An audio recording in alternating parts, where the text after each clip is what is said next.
Hello guys, welcome to GM classes. Guys, GM classes में आपका बहुत बहुत स्वागत है। आज अपने यहाँ पे फिजिक्स, ग्रेजुएशन फिजिक्स की शुरुआत करने जा रहे हैं। और बेसिकली ये टॉपिक जो आज अपने करेंगे वो बीएससी फर्स्ट ईयर धारा विद्युत की और स्थिर विद्युत की, इलेक्ट्रोस्टैटिक्स और करंट इलेक्ट्रिसिटी की जो बुक है उससे रिलेटेड है। और ये एक इंट्रो वीडियो है। इंट्रो वीडियो में आज अपने कूलॉम का नियम पढ़ेंगे। बेशक आपने 50 बार पढ़ा हो कूलॉम का नियम, कितनी भी बार पढ़ा हो, परंतु आज आप जब कूलॉम का नियम पढ़ेंगे, अपने फुली एक्सट्रैक्ट पढ़ेंगे, तो आप एक डिफरेंट चीज सीखेंगे, बिल्कुल सीखेंगे एक डिफरेंट चीज। ठीक है, क्योंकि आपने आज तक पढ़ा है, बहुत सी चीजें अपने उसमें स्किप कर देते हैं। आज अपने स्किप नहीं करेंगे, फुली एक्सट्रैक्ट उसको पढ़ेंगे, क्या कूलॉम का नियम है। इसमें आपको मैं क्वेश्चन दे देता हूँ, आप कमेंट बॉक्स में इसका आंसर कर दो मेरे बताने से पहले कि दो आवेश बिंदुवत आवेशों के बीच बल लगा का अध्ययन करते हैं। क्यों बिंदुवत आवेश क्यों होते हैं कूलॉम के नियम में, ये चीज आप कभी माइंड में लाएं अपने।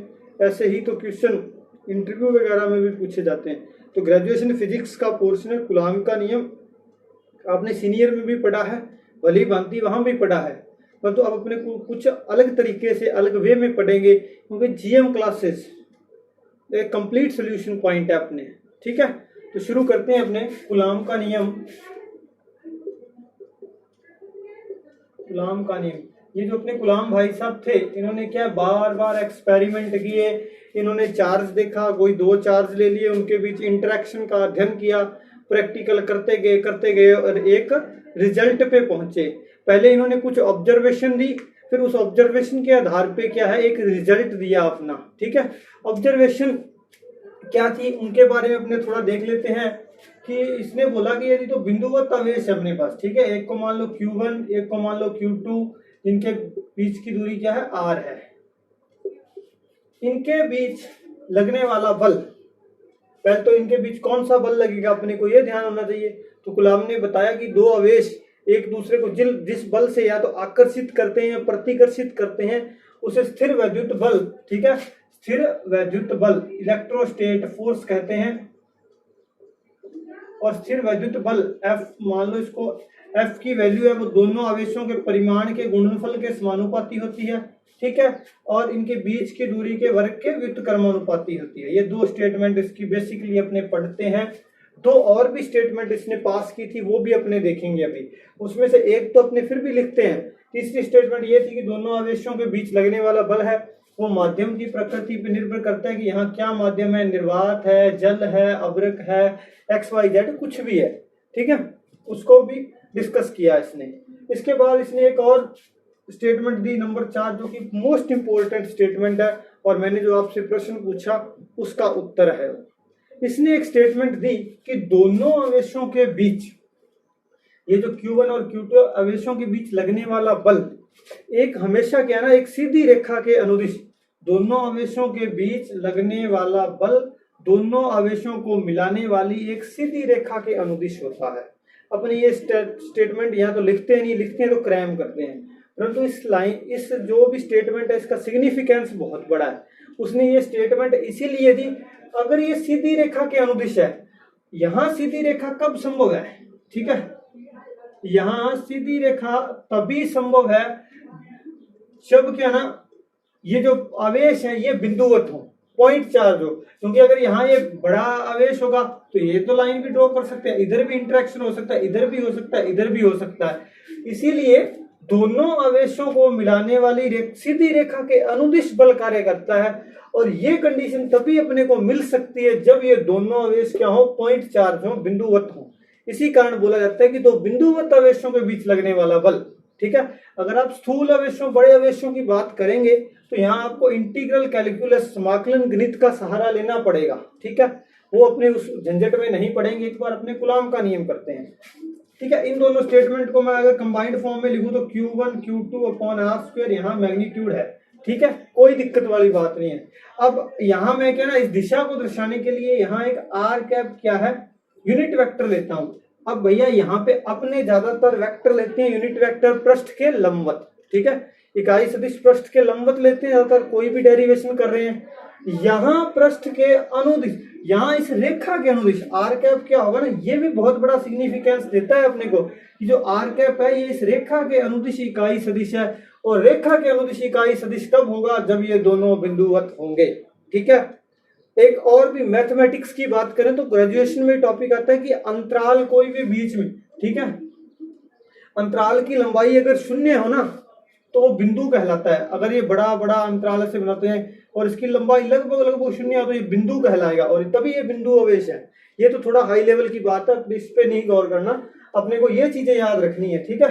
अब यहां से समानुपाती हटेगा, ठीक है, कोई ना कोई कांस्टेंट तो अवश्य आएगा, ये तो अपने जानते ही हैं, 10th क्लास से लगेंगे v proportional to i, v is equal R I. ठीक है। तो यहां से f आ गया k q1 q2 by R square. k यहाँ क्या कहलाता है, स्थिर वैद्युत नियतांक। ओके। इलेक्ट्रोस्टेट कांस्टेंट कहलाता है k अपना। k की वैल्यू क्या होती है, 1/4 पाई एप्सिलॉन 0। ठीक है। अब देखिए यहाँ पे एप्सिलॉन 0 आ गई। एप्सिलॉन 0 निर्वात की विद्युतशीलता होती है। विद्युतशीलता किसी माध्यम की आवेश धारण करने की क्षमता क्या कहलाती है, विद्युतशीलता कहलाती है। k की वैल्यू आ गई 1/4 पाई एप्सिलॉन 0, इसको 9 × 10 रेंज 9 और इसकी यूनिट है न्यूटन मीटर स्क्वायर पर कूलम्ब स्क्वायर। बहुत इंपॉर्टेंट यूनिट है, ये पूछी जाती है कई बार। ठीक है। अगर मैं इसकी डायमेंशन देखूं, k की डायमेंशन क्या होगी, न्यूटन की m1 L1 T-2, m square की L स्क्वायर और कूलम्ब की a स्क्वायर T स्क्वायर, क्योंकि कूलम्ब की विमा 80 होती है तो a स्क्वायर T स्क्वायर। तो यहाँ से क्या आ गया मेरे पास m1 L1 T-, देखो अपने जोड़ भी ले साथ के साथ L3 T-4 a-2, ये आ जाएगी कूलम्ब अपने k की विमा। ये मैं इधर साइड में लिख देता हूँ m1 L3 T-4 a-2। बहुत बार कंपटीशन में पूछी जाती है कि स्थिर वैद्युत नियतांक की विमा क्या है। ठीक है। इसके बाद अब अपने करते हैं एप्सिलॉन 0 की बात। एप्सिलॉन 0 क्या चीज है, निर्वात की विद्युतशीलता है और k बराबर क्या है, 1/4 पाई एप्सिलॉन 0 है। यानी कि k और एप्सिलॉन की यूनिट है या डायमेंशन है वो एक दूसरे की जस्ट उल्टी होंगी। एप्सिलॉन की निर्वात के लिए वैल्यू होती है 8.85 × 10 रेंज -12 कूलम्ब स्क्वायर पर न्यूटन मीटर स्क्वायर। ठीक है। तो यहाँ से एप्सिलॉन की विमा क्या आ जाएगी, m-1 L-3 T-4 a-2। ठीक है। ये डायमेंशन आ जाएगी किसकी, एप्सिलॉन की। ये बहुत बार पूछी जाती है दोनों डायमेंशन ही, k की भी और एप्सिलॉन की भी। ठीक है। ये अपने को याद रखनी है कि k की विमा ये है, एप्सिलॉन की विमा ये है। ठीक है। उसके बाद अब अपनी एक और नई क्वांटिटी पढ़ते हैं। वो क्वांटिटी ये है अपने पास कि आपेक्षिक विद्युतशीलता। आपेक्षिक विद्युतशीलता, विद्युतशीलता तो ये क्या चीज होती है, किसी माध्यम की विद्युतशीलता और निर्वात की विद्युतशीलता का अनुपात आपेक्षिक विद्युतशीलता या परावैद्युतांक कहलाता है। ठीक है। ये डेफिनेशन है, इसका सिग्निफिकेंस अभी पढ़ने वाले हैं अपनी थोड़ी देर में कि इसका मतलब क्या है, इसका यूज क्या है, इसको क्यों डिफाइन किया गया है। यहाँ से एप्सिलॉन r की जल के लिए वैल्यू होती है 80। ठीक है। अभ्रक के लिए 6 होती है, धातु के लिए इन्फिनिटी होती है। ठीक है। और लिख लो निर्वात के लिए 1 होती है और वायु के लिए 1.00054 होती है। ये सब वैल्यूज होती हैं एप्सिलॉन r की। इसका भी कोई ना कोई मतलब होगा, अपने ऐसे नहीं लिख रहे, इसको भी मैं अभी क्लियर करूंगा कि एप्सिलॉन r का मतलब क्या है, कि इसकी जरूरत क्यों पड़ी। अभी 1 मिनट बाद बस जस्ट अपने एक टॉपिक करते हैं कि कूलम्ब बल पे या स्थिर वैद्युत बल पे क्या है, माध्यम की प्रकृति का प्रभाव क्या पड़ता है। ठीक है। माध्यम की प्रकृति का प्रभाव, मान लेता हूं मैं कोई मेरे पास Q1 और Q2 चार्ज है, इनके बीच r डिस्टेंस है। पहले यहाँ निर्वात है तो बल क्या हो जाएगा, F0 मान लेता हूं मैं, k की जगह 1/4 pi epsilon 0 Q1 Q2 upon r square, equation first. और अब यहाँ मैं कोई मीडियम भर देता हूं जिसकी क्या है, विद्युतशीलता कितनी है, एप्सिलॉन है, तो FM मीडियम। ठीक है। 1/4 pi epsilon Q1 Q2 upon r square, equation 2।